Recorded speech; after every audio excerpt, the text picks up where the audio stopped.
with Agent 99. Barbara, I am so excited that you're here. Thank you.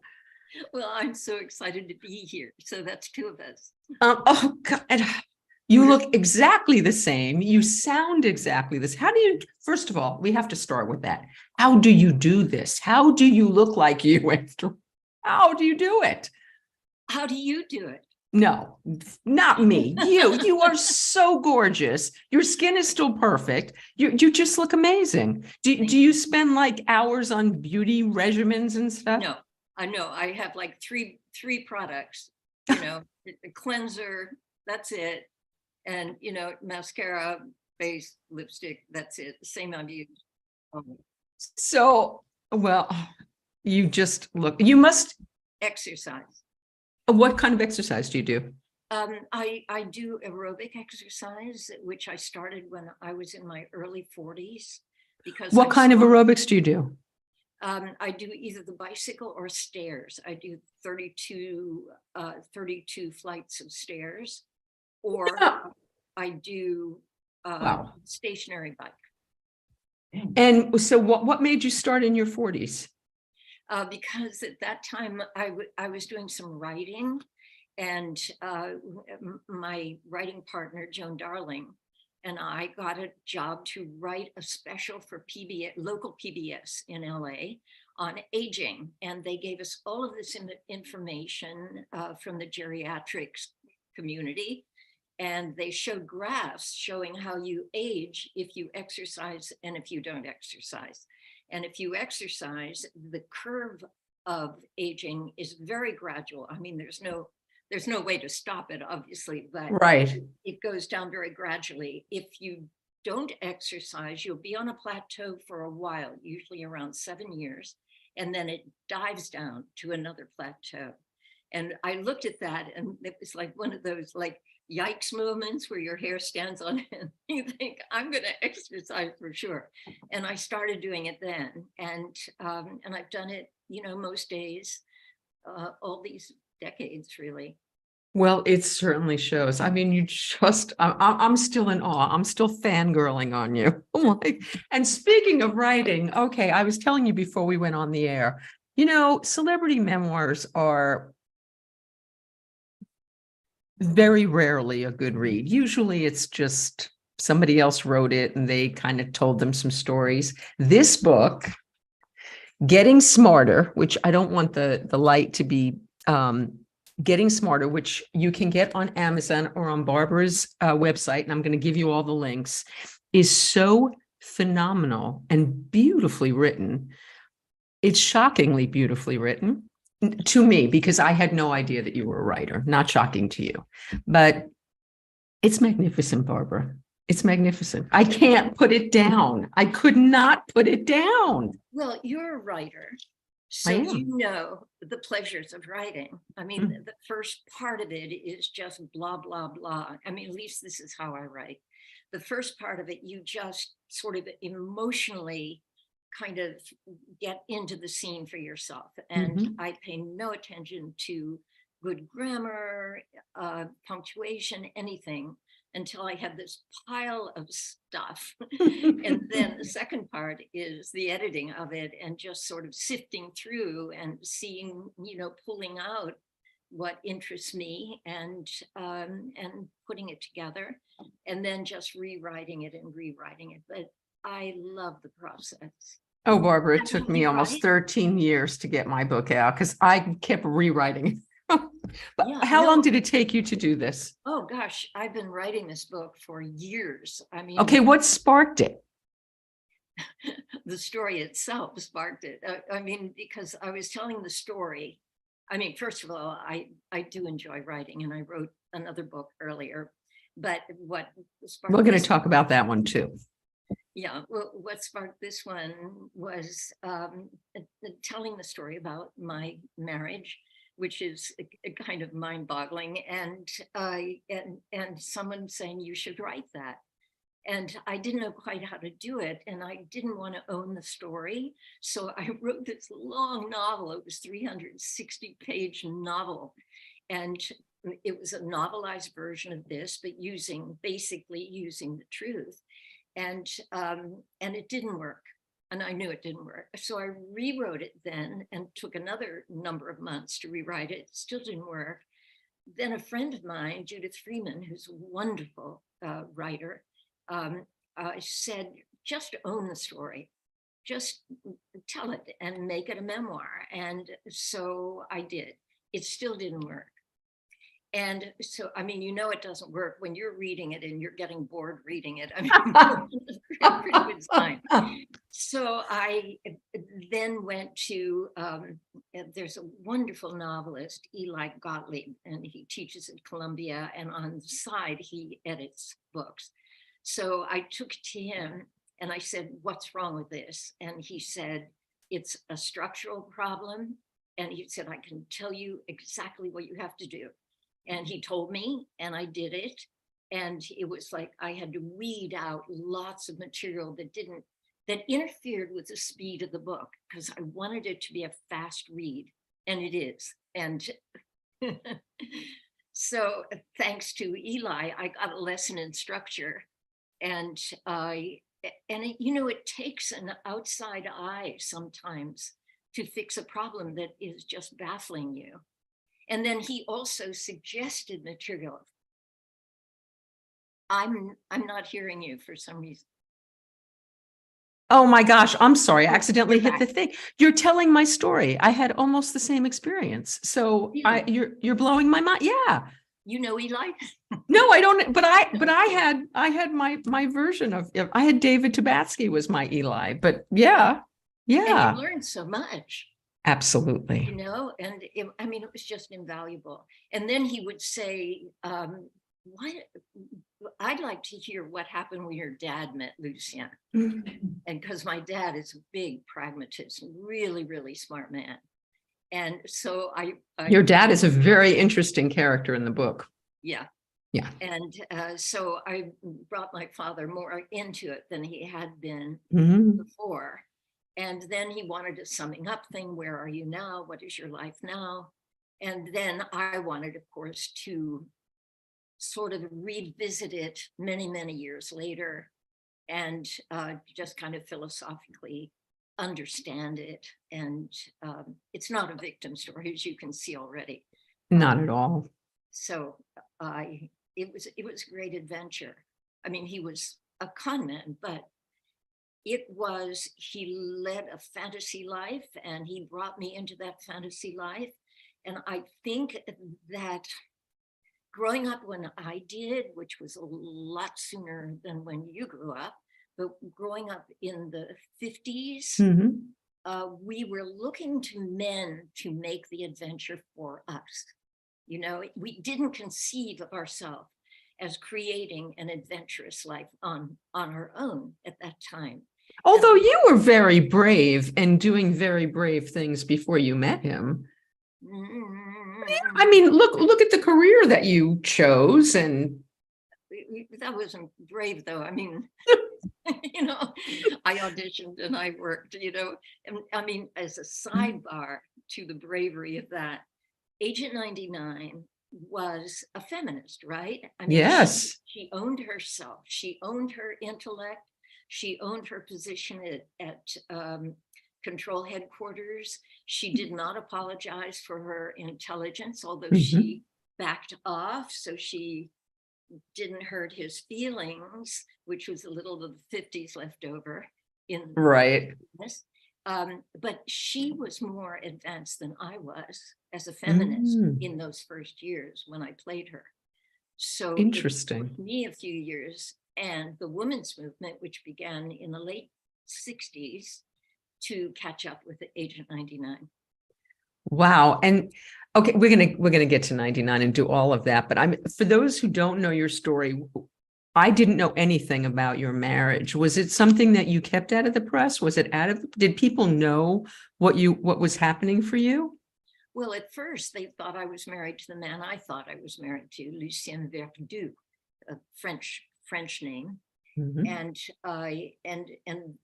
2 years after I married him, I was modeling during that time. I sort of gave up the business. That's how brave I wasn't, after a few years in New York, and I wasn't getting anywhere.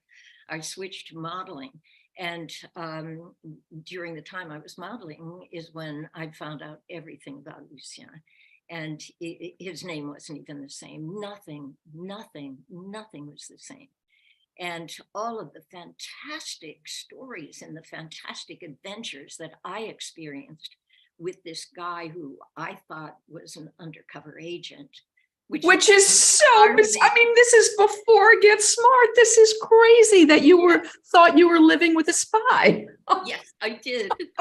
And I wore his spy coat, his trench coat. And I also had a trench coat later on. And that trench coat I wore on Get Smart. So, oh my God. You know, there were times when I was in that trench coat looking over my shoulder, thinking I was being followed by the KGB. And that was before Get Smart. So that is so wild. Later, it was art imitating life in a funny kind of ironic way. Can you tell us how you met him? This suave Frenchman? I met him in the lobby of Carnegie Hall. I had a job as a showgirl in a remake or what do you call it? They revived Ziegfeld Follies, and I was a showgirl walking to music in elaborate headdresses and skimpy clothes. And I was taking dance lessons in a studio at Carnegie Hall. And I had just finished my lesson. I was waiting for a friend of mine to meet me for dinner. And suddenly I hear this voice with a very distinct French accent saying, "Pardon, if you please, do you have change for the telephone?" So I gave him, in those days, he gave me a quarter. I gave him 2 dimes and a nickel. The phone was only 10 cents in those days. He went to the phone. I'm still looking for my friend Doug. He comes back and says, "Excuse me again, if you please, but I have some zing in my eye. Can you," and he hands me a white handkerchief for me to examine his eye. This is how good he was. Wow. And I could find nothing. And in the meantime, my friend is not showing up, and we begin talking, and I find out he's French. He's the half brother of Jean-Pierre Aumont. He knows all of these French actors that I'm just addicted to French films at that time, you know, and he knows them, and he even went for a whole year with Gerard Philippe's girlfriend, and Martine Carroll he had an affair with her, and my friend Doug never showed up. And so I went to dinner with Lucien, and that was the beginning. So was your love story, so your love story that was in the press was as you thought he was. Was it ever disclosed? I mean, for those who are out there who haven't read your book, they don't know that he's a con man. We're going to tell you that now. That's a spoiler. But did the world know? No, of course not. No, of course not. No, because when I finally left the marriage, why would I do that? You know, why would I hurt someone's life, you know, unnecessarily? And besides, you know something, I didn't think there was anything particularly extraordinary about it. You know, that I didn't feel like a victim, and never did. And it was just, you know, another incident in life, really. And also I retained fondness for him always, because the interesting thing about people who are sociopaths is that they are very lovable. You know, we think of them as being like a psychopathic killer or something. No, he wasn't dangerous. And he gave me the greatest adventure of my life. I mean, I never met anyone that I fell in love with to that extent again. So I had that experience. And my mother said to me at the end, I mean, many years later, when I was, you know, past the next relationship, Mother said, I'm so glad that you had Lucien in your life. And I said, I was surprised. Did your mother know the truth? She knew. Yeah, she was totally taken in too, but she knew. Mm-hmm. And I said, but even in view of how it ended, and she said, yes, because very few people get to be that much in love. Oh, And you had that experience, and I'm glad you did. that's beautiful. That's beautiful. Good. So, Barbara, without giving too much away of the book, just what we can tell, can you tell us where things started to crack? When did you first notice that there was something a little off? Well, how did you first notice?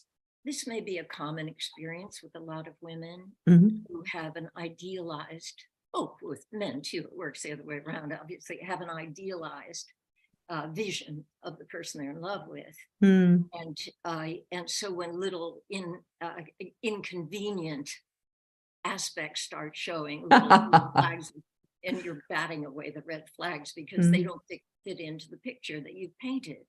So to that extent, we create the person we're in love with to a very great extent, especially in the beginning when we really don't know anything about them.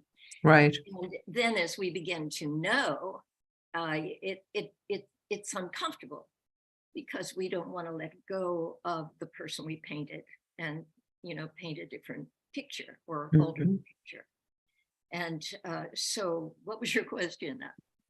So when did the cracks start? Like, can you remember the first thing that you looked at and said, oh, wait a minute, something, well, that's not right.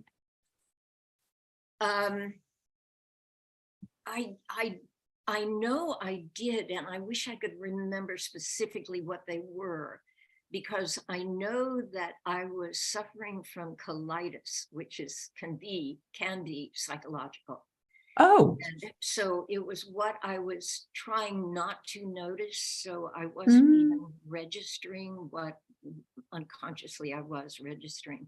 Something was not ringing true, but so perhaps catching him in little lies or. Exactly. Little things that were inconsistent. And then when I would question it, having an elaborate explanation that would make me feel like I had made a mistake, So, okay, so we started to discuss this before we came on the air, Barbara, but this is something I think is really important to discuss because I don't think women talk about this very much. Maybe there's men that have this experience as well, but I don't want to say we're victimized, but I know quite a few women who have been gaslit and by men who are extremely charming and convincing, and who then convince us that we're crazy and we're making things up. Did you have enough sense of self to know, wait a minute, something's wrong, he's not, or did you buy in and keep buying in and keep buying in?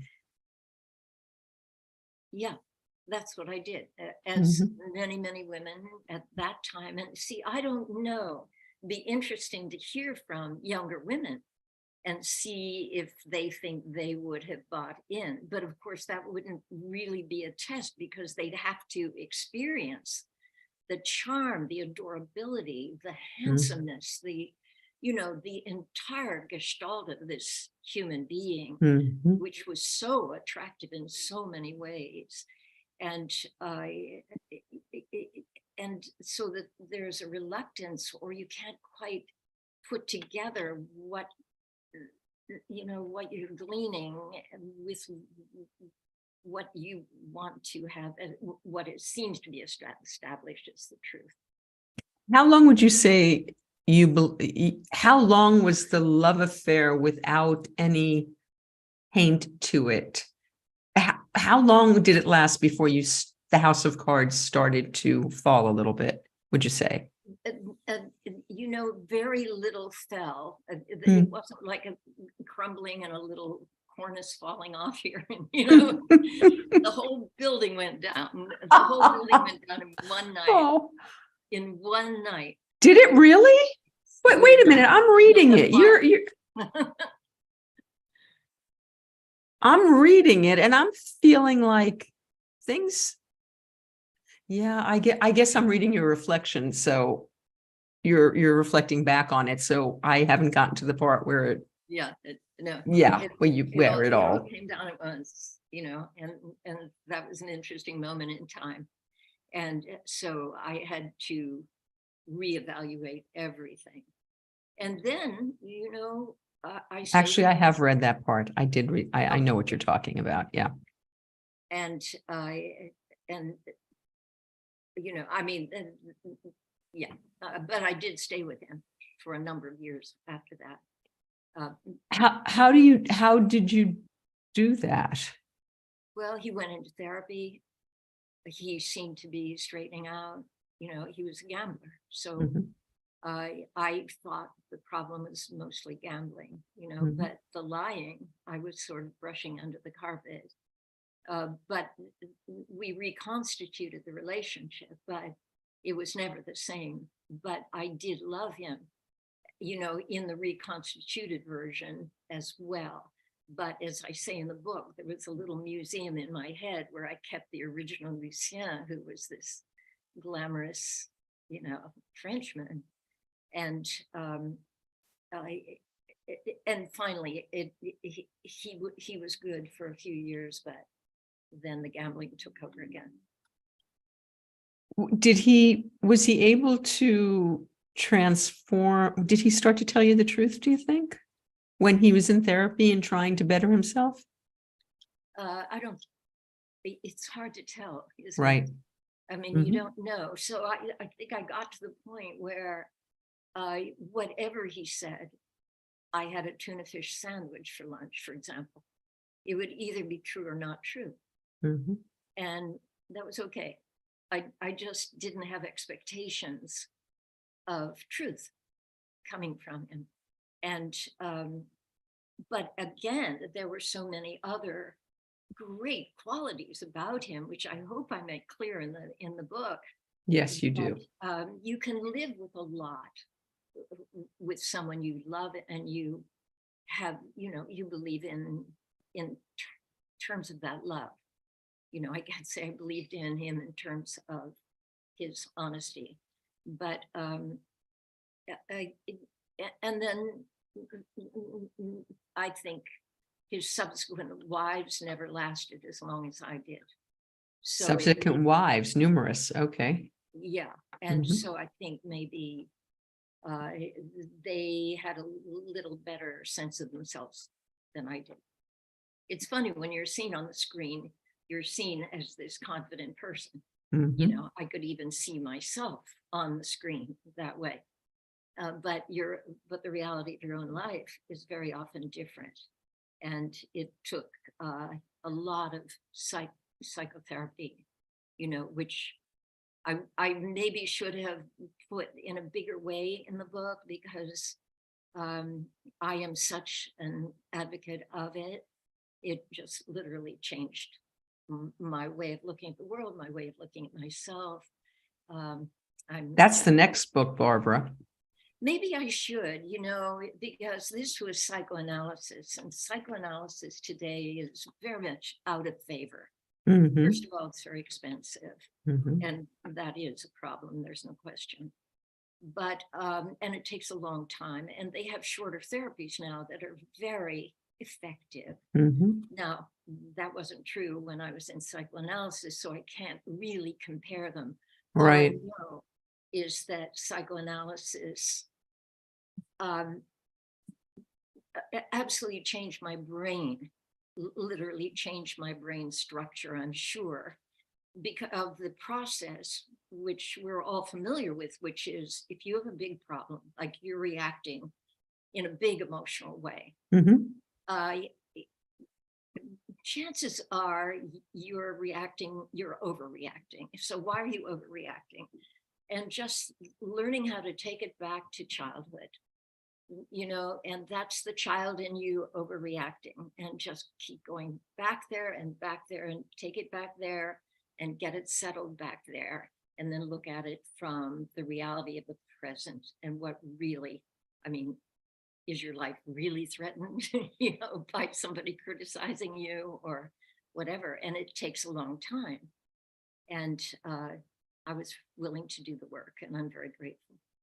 And you're a changed person as a result of this? I'm certainly in my own skin, a changed person. Are you not as reactive anymore? Oh my goodness, no.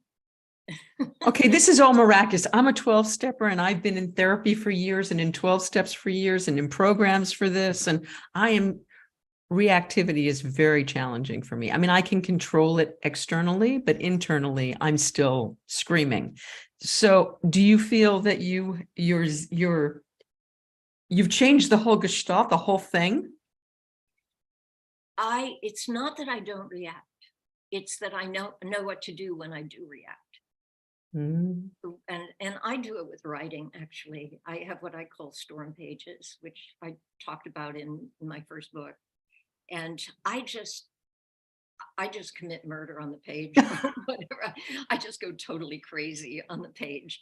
And some pages, like I write like a child, like in huge letters, that kind of thing. And by the time I do that, and get the feeling out, you don't want to repress it. Mm-hmm. And that's why I put it on paper and not to the person I might be feeling this about. Mm-hmm. So that they have nothing to do with this huge feeling I'm having. That is my responsibility. My reaction is my responsibility. Absolutely. What they do or say, that's their whatever, and that has to do with them. But they cannot hurt me, and if I do feel hurt, then I get it out on the page, and it always ends up with mommy and daddy. It always ends up with something from childhood. Of course. 6 years old, and then it diffuses it for me, and then I apply the adult, who's kind of witnessing the child doing this. And so how do you resolve okay, so I do something very similar. I write a letter to God, I read it to my sponsor, I burn it, I do all of this to not react. But there is still okay, nobody, I love that you said nobody can hurt you, because that's really the truth. I still don't believe that. I still think people have the power to hurt me, which that's, because I haven't done that psychotherapy. But so let's say you have someone in your life who's doing things that are not okay with you. You do your work, you get to the place where you're not reactive. What's your response to that behavior in real time? Well, if it goes on, for example, I've met over, in the last number of years, say I've met a woman, been introduced to a woman who's very caustic, right? And very critical and very maybe passive aggressive, and maybe not conscious of how she's hurting me, or this could be a man, it's just a friend. And if it happens more than once, and I see that she's not even aware of what she's doing, so there's not a way to really discuss this. I just am not in her company. I manage not to ever be in her company, because she can't help herself. People are blind to their own stuff, and I don't want to have to be doing storm pages every time I see her, to figure it out. So I protect myself from people who are toxic. I don't see any reason for being their friends. Why? Life is too short, and there are really good people out there. That's all great, and I totally agree with you. How about with men? It gets a little trickier with men, doesn't it? You mean in a relationship with a man? If it gets that far, but you had a long-term relationship after Lucien. Yeah. Was that a healthy relationship? It was a complicated relationship. He was a good guy. There's no question. Or he was a good guy. we were not suited for each other. And after we ended it, we were friends for the rest of his life. I mean, I went out to see him when he was dying, and, you know, I loved him and he loved me, but he should not have been living with me. And I should not have been living with him. And we were both happier not being together. So living alone and loving it, where did that come from? When I was out of the relationship with Bert, I had then been with someone all my life. I mean, with my parents, then I went to college and I had roommates, came to New York, still had roommates, met Lucien, moved in with Lucien. That lasted 9 years. Bert came into my life overlapping that. He was producing the show.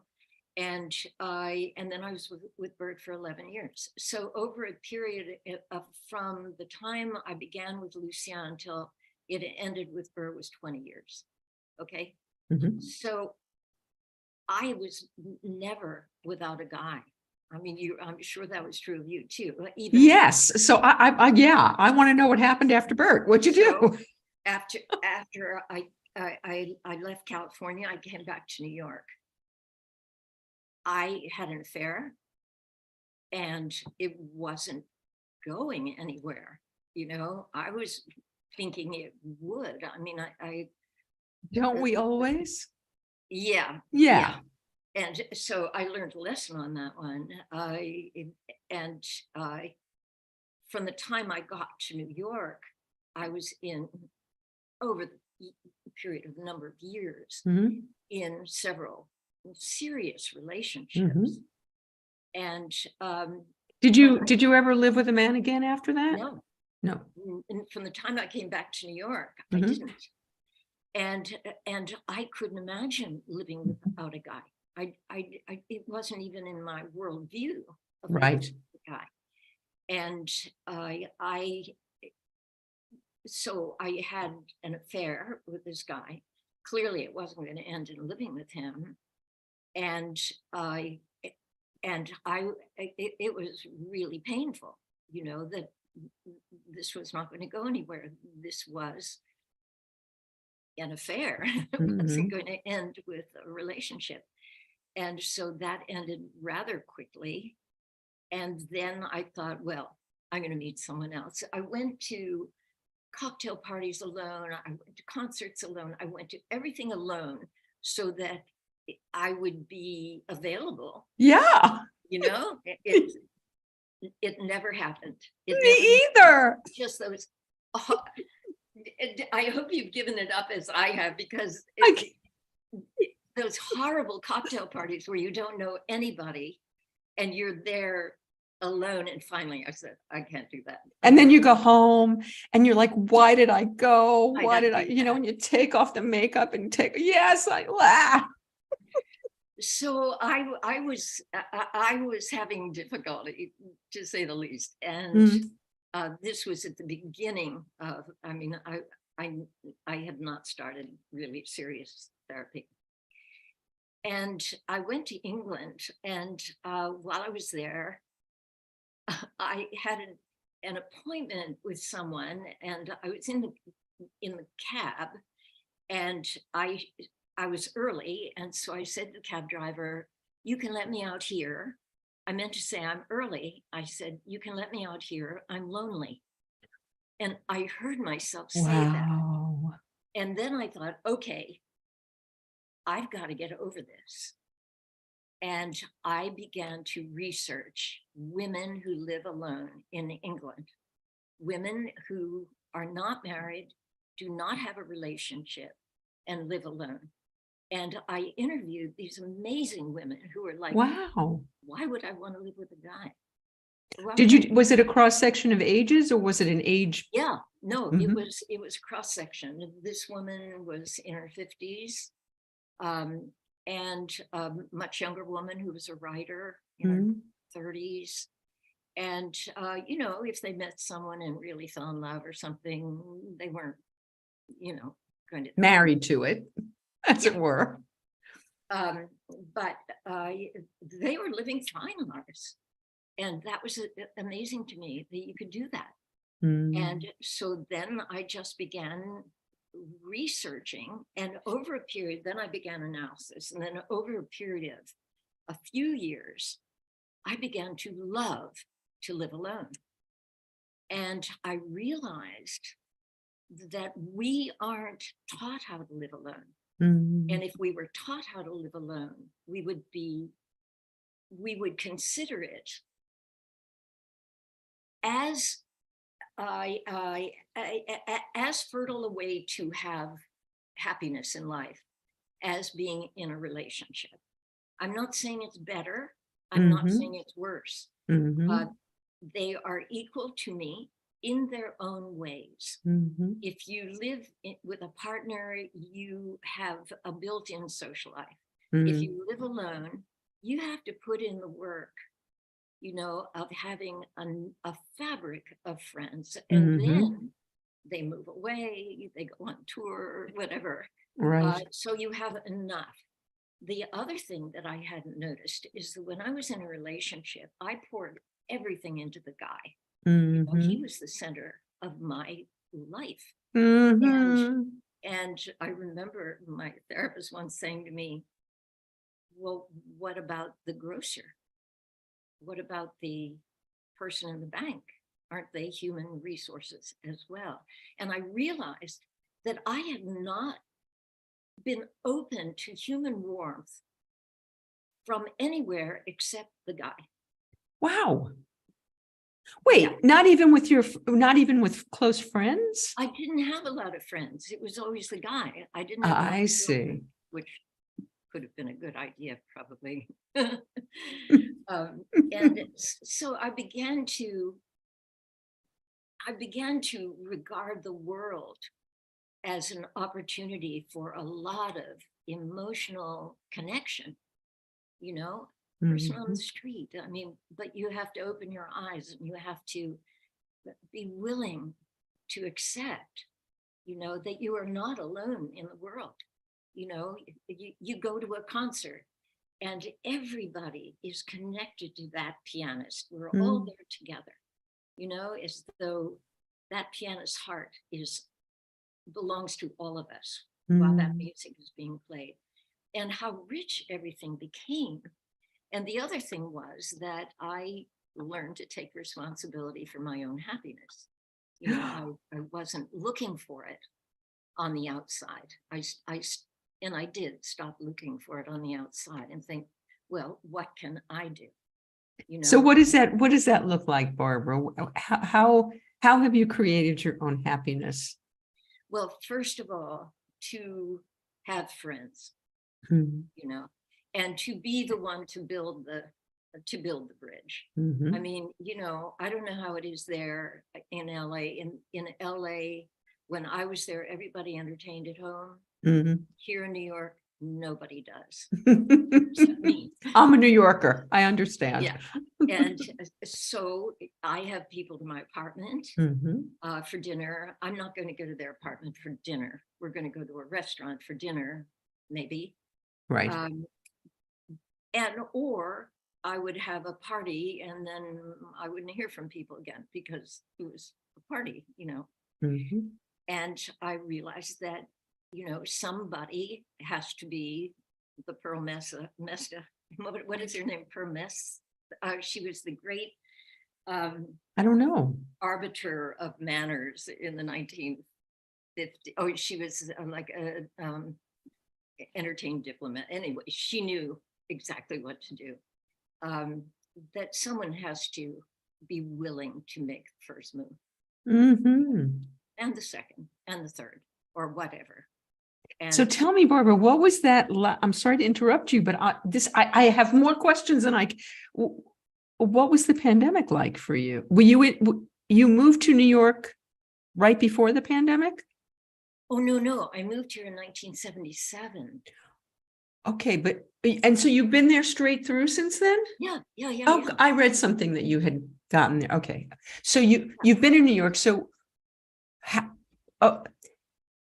Have you had a serious relationship since you got healthy? Well, I'm still getting healthy. I mean, we never get there. There's no graduation. Yeah, I get that. Right, exactly. Emily Post, they're saying Emily Post is the one who Emily doesn't. Post Yeah. would be the Mhm. equivalent. Yes. I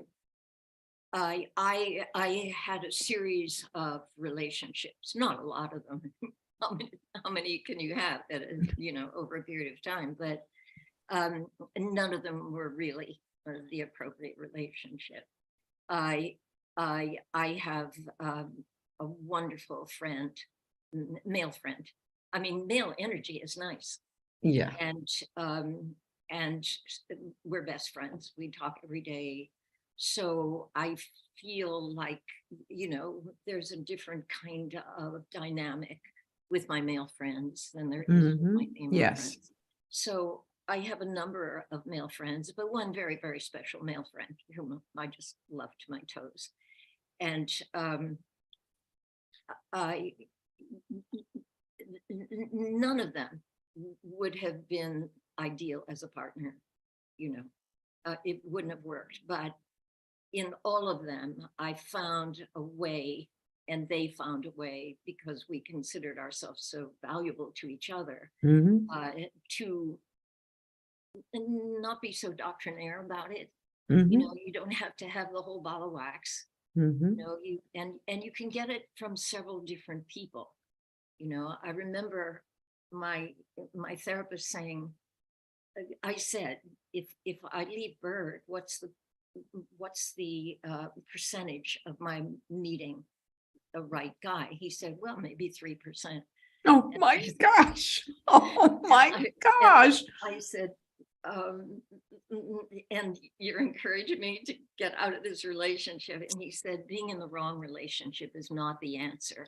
And he said, maybe it won't be one man. Maybe it's a combination of several men, that you get something different from each of the people. And that was so liberating to me. You don't have to be so limited. Do you think it's possible for a man and a woman to,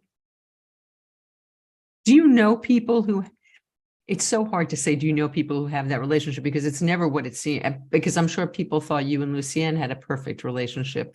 Do you think it's possible to be your best self as a woman with a man in a romantic relationship?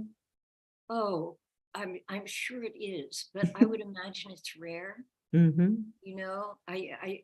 mean, there are some great guys, some really wonderful guys, but most people in our culture have a lot of baggage. I mean, women and men. So all we can do is try to stabilize ourselves individually and then work from that. And I mean, are you saying, do I think there are great relationships, lifelong relationships? Do you still have, okay, you have this very, very close, wonderful male friend, and you have lots of friends now. Yeah. Do you still get your head turned? Does that spark? I has to. Look at you. You have to spark with people. I can just see it. There have to be men that still get your attention. Do you still hold hope that that can happen in your life? No, I don't look for it. I have no particular interest in it, to tell you the truth. But I'm at an age, where, I'm not a young romantic anymore. So, but I am in no way a cynic. So living alone and loving it, does that mean, so I get that means that it can be a perfect thing, living alone, but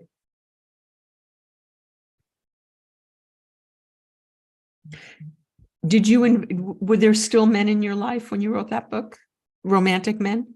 Yes. When I was writing it, no, I don't think I was not in a relationship when I wrote the book. I don't think so. But you started this line of discussion with the pandemic. You said, yes, I would love to hear about your life since the pandemic. Well, during. Oh, by the way, Pearl Mesta Is that who you were speaking of? She's another one. They Okay.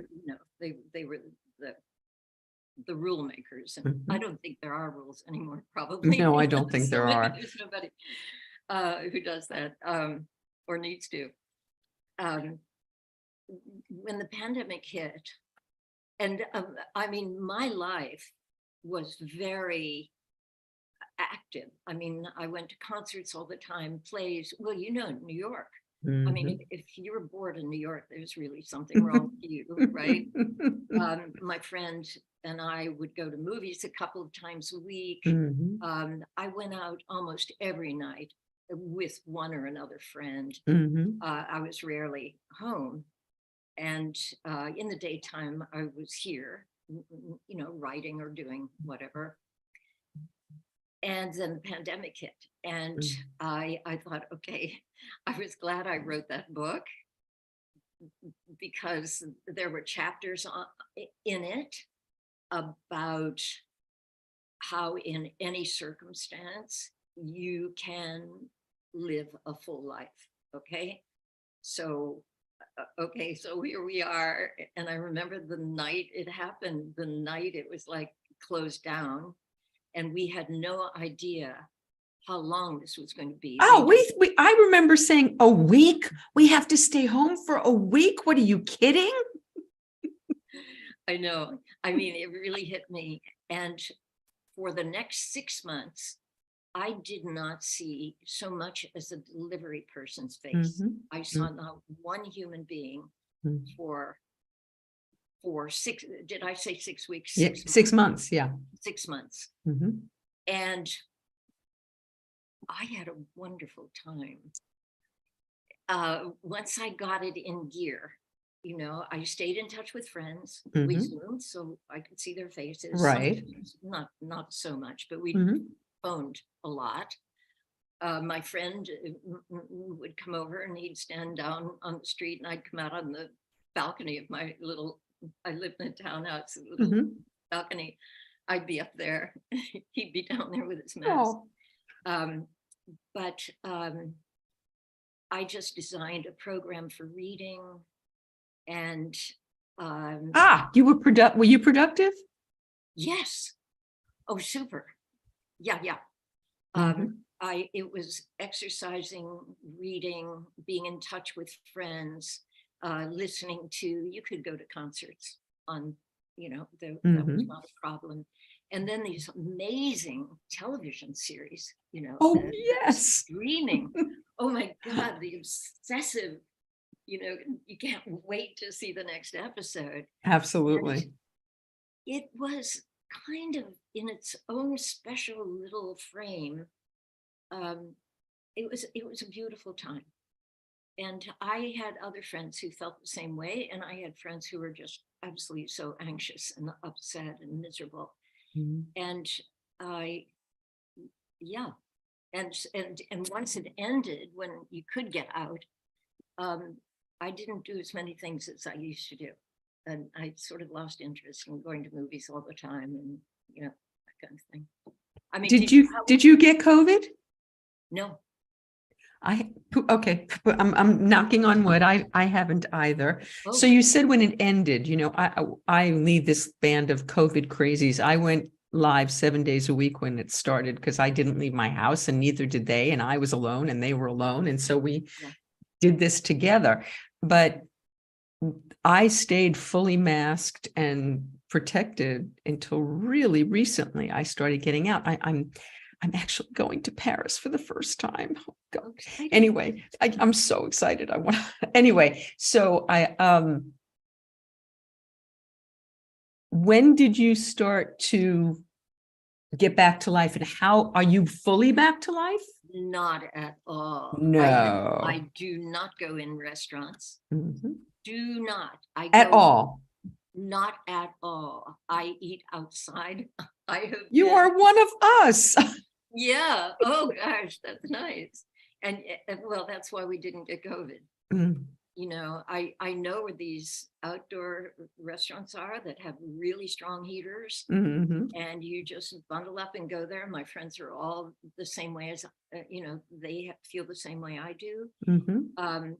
I have gone to a couple of concerts, masked, of course.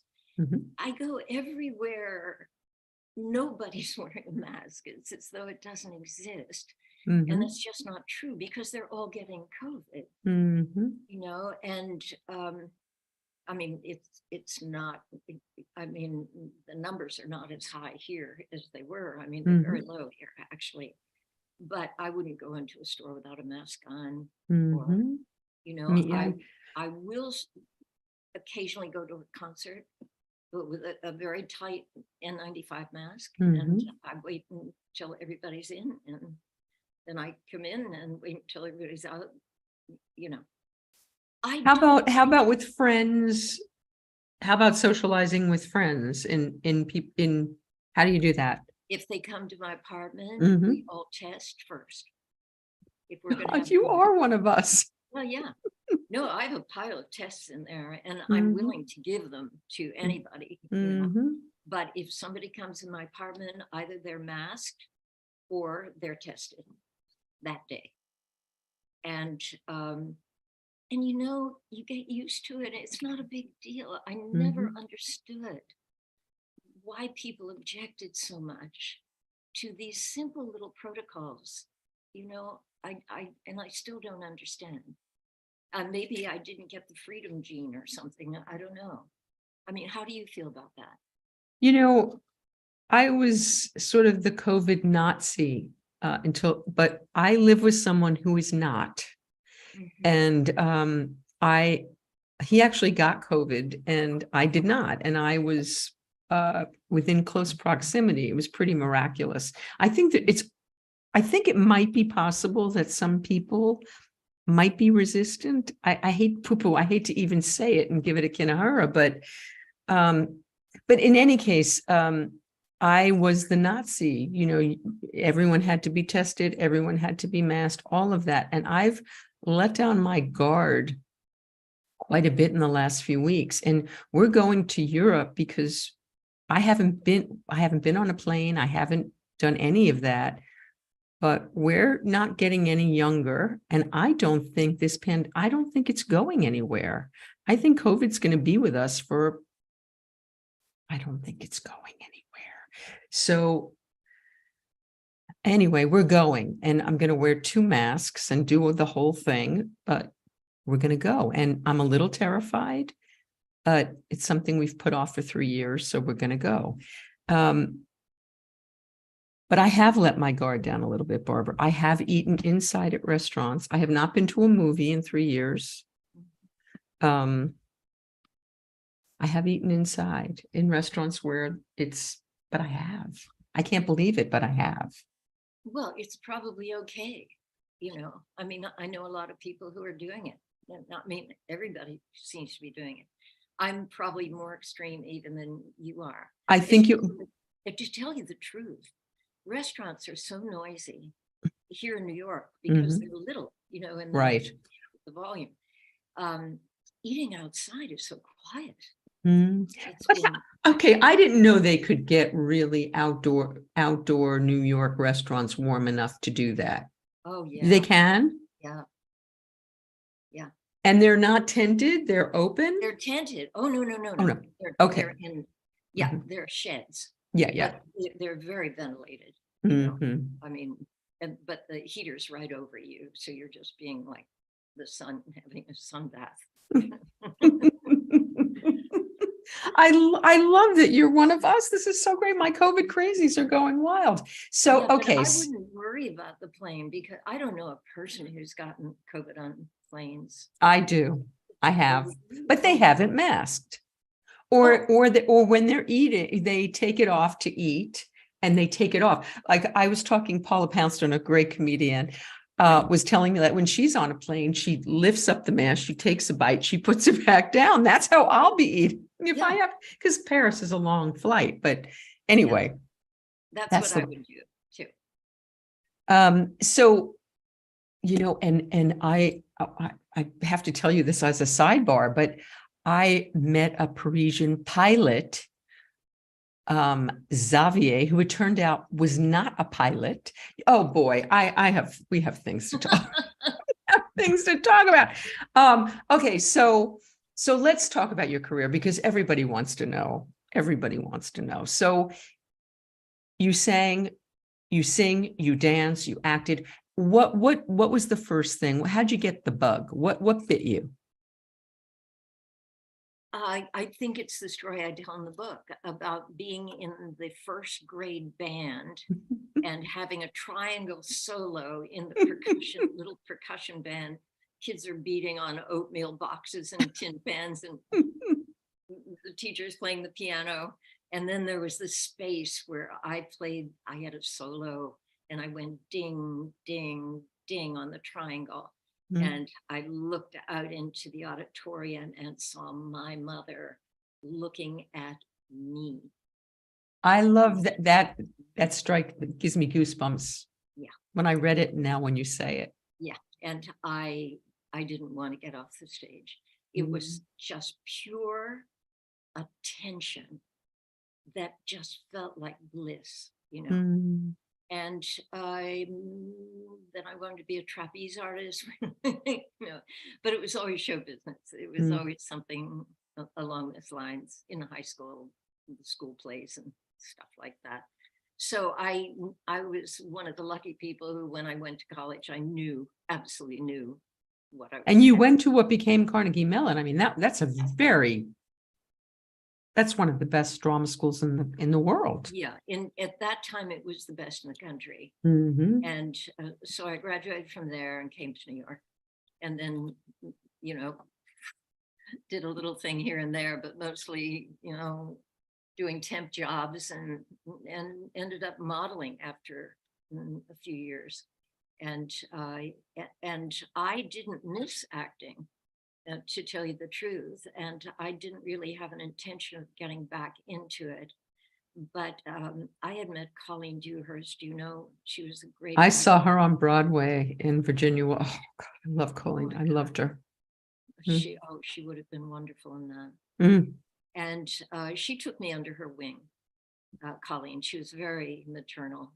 And I was doing just a one-line thing that my agent sent me to. I didn't even want to go to. George Scott was doing a series at that time, and so I said no. He said, "It's a disguise. Show up." It wasn't a scene with him or anything, you know. It was just background, basically. And I was there. I had met George, but I never dreamed of, you know, going up to him or anything. And Colleen happened to be on the set that day. She was married to him. Yes. Hey, come into George's dressing room. And George said, "Hey, do you want to play my girlfriend next week?" And I did. And Talent Associates, who produced Get Smart, produced that show. And that was the right place, right time, just absolute chance. And I didn't audition for Get Smart because they had used me in another one of their shows where I played an industrial spy, kind of sexy, spoofy thing. And when they got the script for Get Smart, they said, "We just saw her do that role." So they just gave it to me. Wow. Yeah. And you were a virtual unknown. I mean, you'd done this thing with George C. Wow, that's crazy. You had that famous commercial. There was a famous Top Brass. You were on a animal rug or right? And you were like purring. You were purring. You were purring. Yes. I was rolling around selling hairdressing, Top Brass hairdressing that Revlon made on an endangered species.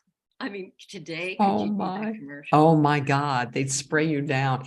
Yeah. Had you had already done Man from U.N.C.L.E., right? You had already done Man. After I appeared with George Scott, I did several of the ongoing series just from the exposure on his show. And but it was all within a year and a half from the appearance with him.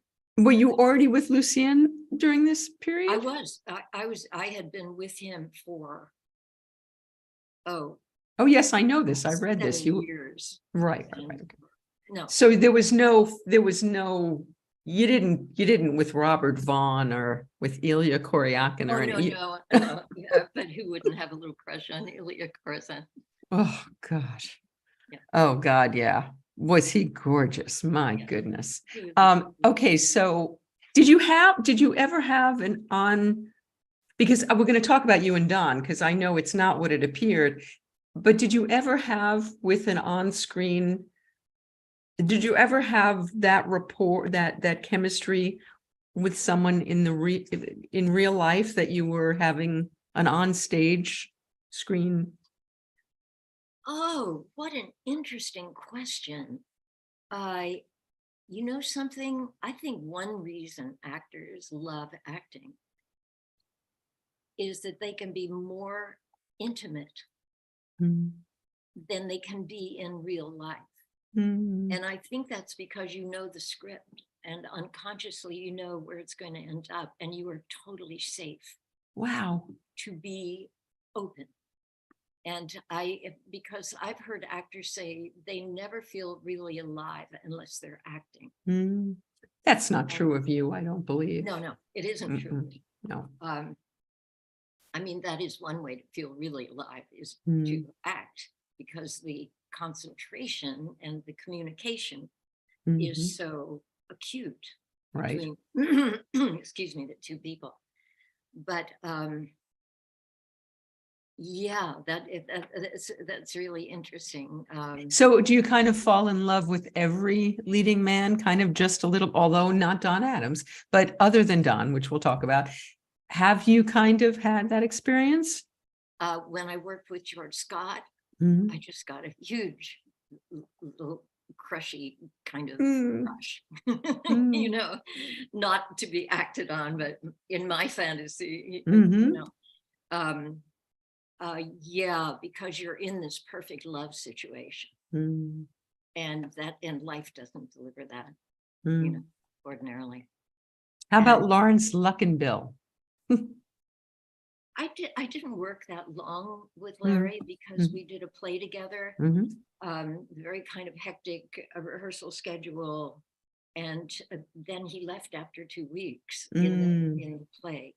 So I never got to know him really, you know, and also the nature of that play. It was two people who really basically hated each other. Ah, well, how about now? I know you did the Dean Martin show a handful of times. What Dean? I mean, who could be sexier than Dean? Yeah, I mean, it's not this doing a sketch with an audience. It's not quite the same as being on camera doing a role where you're actually, you know, having kind of romantic thing going on. He was, did you know him? No. Oh, God, no, but I wish. No. Everybody loved him. And I don't think I ever so much as shook his hand, because he didn't rehearse with us. Really? No. We would rehearse, and somebody would rehearse. Like I'd have a sketch with Dean. Somebody else would rehearse it with me. And then when we're going to shoot it, the audience is there. Greg Garrison, who was the producer and another fabulous guy, would say, "Bring out the kid," meaning Dean. And they'd bring Dean out, and he would look at the cue cards. And then it was up to you to have as much fun with him and to get reactions out of him. And nothing was more fun in my whole career. Wow. Doing that show. Yeah. Wow. Wow. And you felt comfortable enough to be yourself and to go for, did you go for it? Oh, absolutely. Oh, that's fabulous. Yeah. Well, they created such a comfortable, safe situation for performers on that show. That, yeah. How about doing Laugh-In? I mean, what a iconic show that was. Yeah, no, that was fun. Yeah. Okay, so now let's talk about Get Smart, because that's what everybody, I mean, Barbara, come on. I spent so much time with Agent 99. I spend more time with Agent 99 than I did with my best friends. Where did that I don't even want to say the words because they shouldn't come out of my mouth, but oh, Max, I mean, was that on the page? Did the director give that to you? How did you come up with that? Everything was on the page. Mm. Every word. Mel Brooks, yes. Buck Henry. Oh my God. Every word that was written, and nobody had to tell us to adhere to the script or to tell anybody to adhere to the script. I mean, everybody knew how precise that writing was. And sometimes we'd be doing a scene and Don would stop in the middle of the scene. He'd say, there's something wrong with this line. And he said, I don't know what it is. Let's go on to something else, which we would. And then in the middle of something else, he would suddenly say, I've got it. And it would be that it had one too many word. Wow. In it, everything was timing. That's the cliche, isn't it? Timing is everything. And timing was everything. Were Mel and Buck on the set? Were they? Buck was mainly in his little office near the set. He would come on the set and we adored him. Occasionally, but he said once that he felt like we had more fun than he did because he was just constantly grinding out scripts, you know, in his room. So I got to know Buck. Mel did not stay with the show once it was, you know, I think he wrote maybe 3 of them over the course of. I see. I may not have this quite right, but it's something like that. And I think he directed one in the beginning, but no, he did not come to the set. I got to know Mel somewhat after that, but not during the show. When he directed, how was he on the set? Was because my experience with Mel, once he was very funny and exactly as he is on the screen, and once he was completely different and really, really serious. So when he was directing you, was he the funny guy or was he the serious guy? No, or both. He was doing a job. He was very concentrated on you know what had to. And so did you and Don have a chemistry? So they hired you without an audition. They hired you obviously without having you read with Don. Nor stand next to Don. What? Nor stand next to him. So they didn't know that there was a height? They didn't know. I mean, they may have known. Don had a joke because they showed him an episode that of another series that where I played this industrial agent. So they showed him what I would be like as his, you know, coworker. And he said he looked at it and he saw part of the scene. He said, it's fine, she's great, you know, it's right. And he got up to leave. He said he looked back as he got to the door just as Craig Stevens, who I was playing with, stood up. He said, Craig Stevens is 6'4". Barbara got up and she was taller than Craig Stevens. Wow. But it was so perfect. Okay, so you and Don meet for the first time. Now, from what I've read in your book, or heard you tell, I can't remember which now. I haven't gotten to that part of the book, actually. I'm still in your Lucienne period. You meet for the first time. What is it like with you two? It's one of those phenomenons. Don and I can't say had any chemistry whatsoever. I mean, if we met at a party, we would not go home together. Okay. It's not that we disliked each other. We just, there was just no common, there was no whatever. There was those little things that go through the air that you don't, you know, This is unbelievable to learn. The minute we were Agent 99 and Max, it was, everything was there. So Wow. 89 and Max had this absolute Oof. communion, you know, and It gives me goosebumps. I mean, thinking of you two together was just, you were perfection together. Perfection. it worked. Oh And my they had God, did it? no idea it would work until we shot the first scene. And did you know as soon as you were doing it with him? Oh yeah, this is on. This is. No, I was just so happy to have said my lines without making a mistake. All I cared about was like, So then did you watch the play? Did they let you watch the play? When did you know, wow? I don't think I ever characterized it that way. I mean, they were coming down to the set. I mean, the producers Mhm. every day, every week, and saying the ratings are this. And I didn't watch much TV ever in my life, and so I didn't know what the ratings were, and I really didn't care. This was a job. Mm. You know, I knew it was a good thing that the show was doing well because it was a good job. Mhm. And but then after it very quickly became the number one.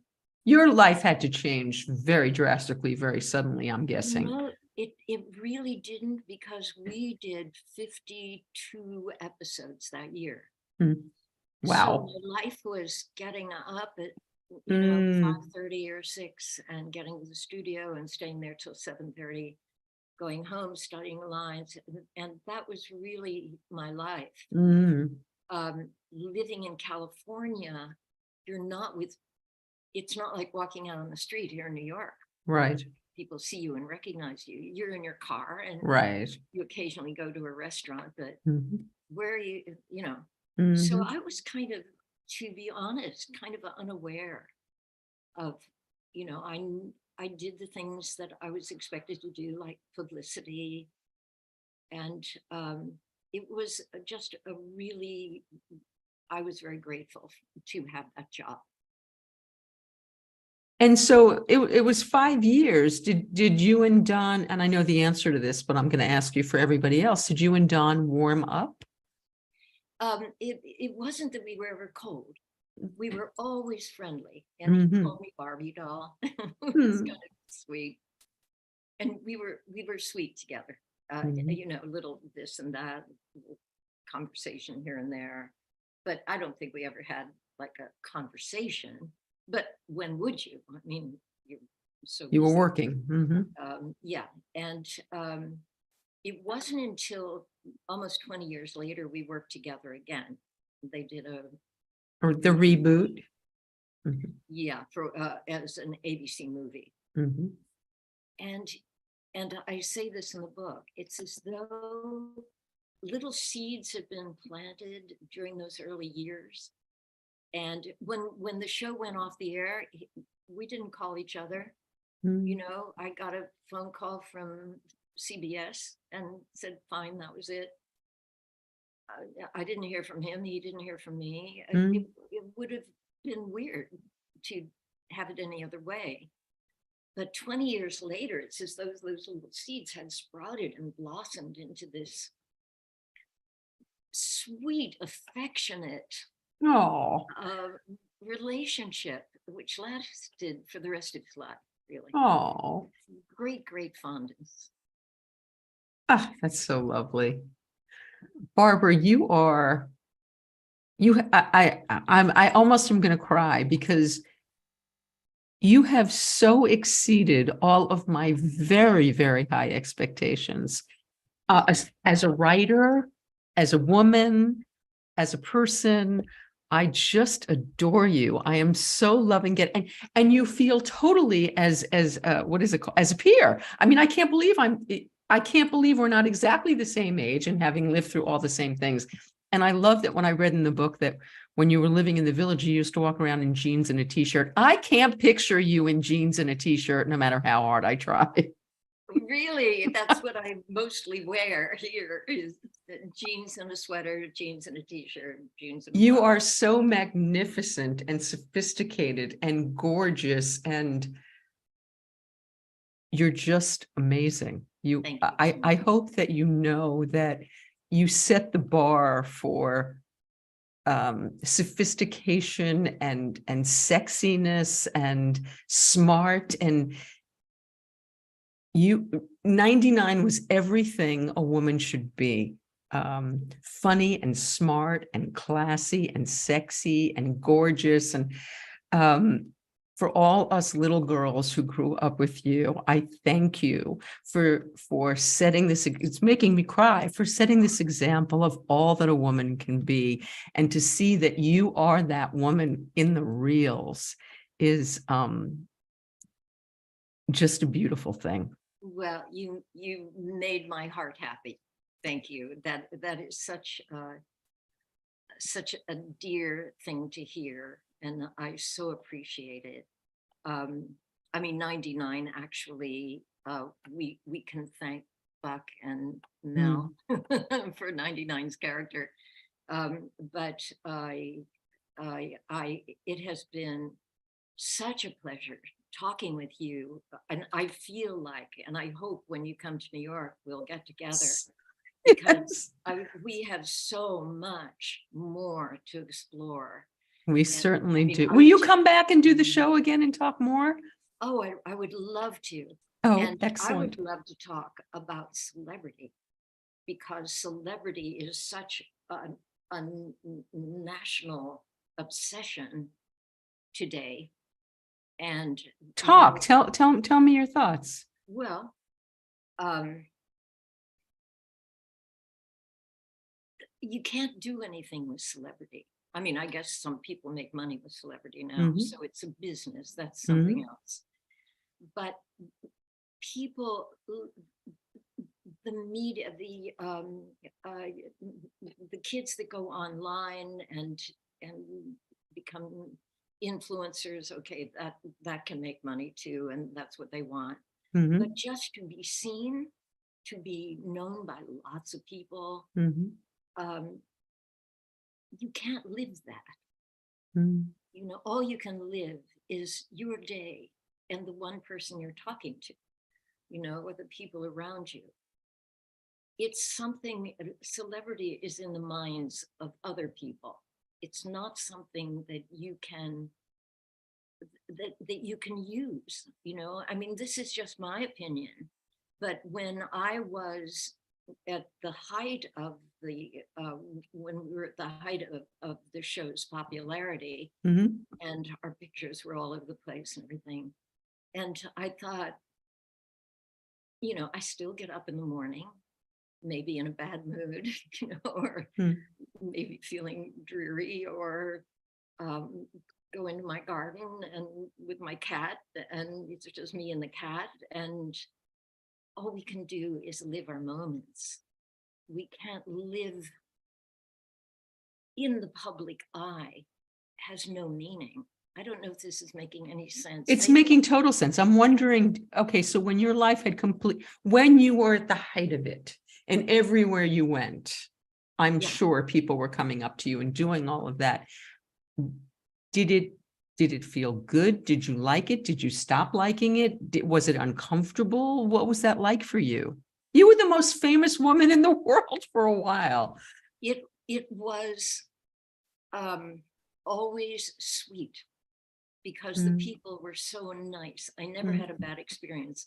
I was at the level of celebrity that was like medium celebrity, not movie star. Oh, I No, don't no, really. know. Movie star celebrity must be really painful, when paparazzi and all of that. Mhm. I didn't get any of that.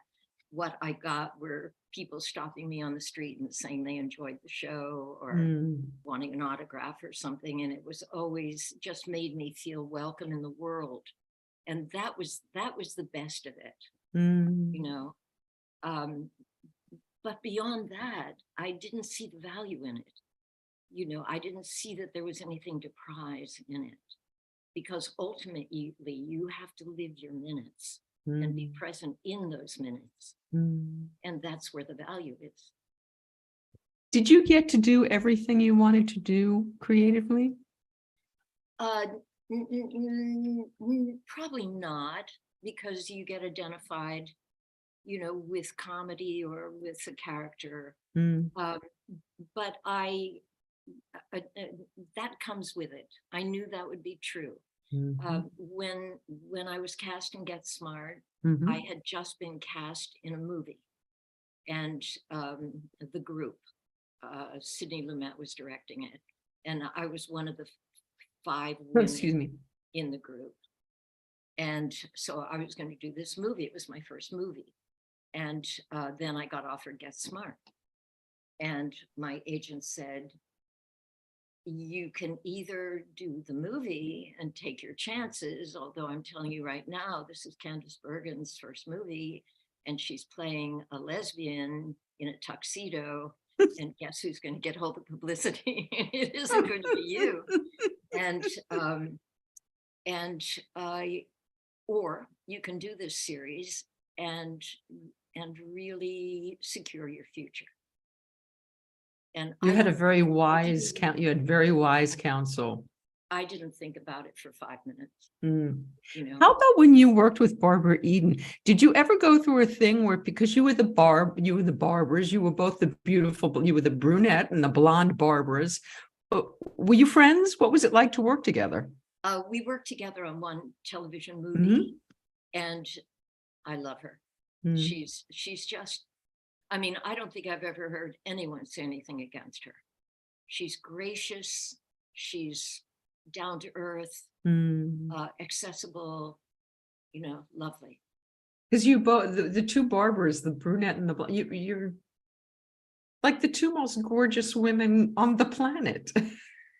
Just hardly. No, well, okay, we won't go too deeply into that, but well, maybe she was. You both. Anyway, all right. I have to know you in real life. This is a must thing. I have to come to New York because we have to lunch or something. And I definitely want to have you back just to hear your thoughts on life, on being a woman, all of these things. You're so thoughtful, and I love the work you've done on yourself. And I can feel that you are this grounded person, not pretending to be one. I want what you've got. I do. I'm sure you have it. No, I'm still reactive and nuts, but I'm working on it. Yeah. Thank you so much, Barbara. I just could not adore you more. It would be impossible. It was such a dear pleasure talking with you. And I look forward to the next time, whether it's over tea or absolutely. And everybody, I'm telling you, if whatever you're streaming is not as good as I could not turn the pages fast enough. Getting Smarter. I know there's light shining on it. I'm going to put the links in the liner notes so that you can find it. Get it today. Amazon will have it to you by tomorrow. And if you want a hardcover, you can get it on Barbara's website, and I'll give you the link for that. I've got to get off the air because I've got to get back and find out how you got rid of Lucy. Anyway, Barbara, thank you so much again. I love you. I adore you. Thank you.